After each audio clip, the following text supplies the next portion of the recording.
দাঁড়ান দাঁড়ান, তরমুজের খোসাটা ফেলবেন না, এভাবে ছাড়িয়ে নিন ডুমো করে। তারপর প্রেসারে জল দিয়ে, নুন দিয়ে, ছোলা দিয়ে, তেজপাতা দিয়ে সেদ্ধ করে নিতে হবে। 4-5টা সিটি পড়বে। তারপর শুকনো লঙ্কা আর জিরে ফোড়ন দিয়ে তেলে আলুটা খুব ভালো করে ভেজে নিতে হবে সামান্য নুন দিয়ে।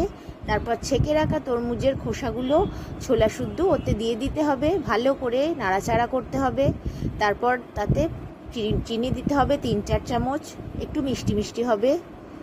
তারপর জিরে, আদা, শুকনো লঙ্কা গুঁড়ো আর হলুদ গুঁড়ো ওর মধ্যে দিয়ে দিতে হবে। বেশিক্ষণ নাড়াচাড়া করে এবারে জল দিয়ে দিতে হবে। কষানো হয়ে গেলে আরও একটু জল দিতে হবে, মাঝে নুন দিয়ে নুনটা চেক করে নিতে হবে। এবারে ফুটতে দিয়ে দিলে জল মরে গেলেই তরকারি রেডি হয়ে যাবে। তারপরে একটু গরম মশলার গুঁড়ো ওপরে ছড়িয়ে দিন, একটু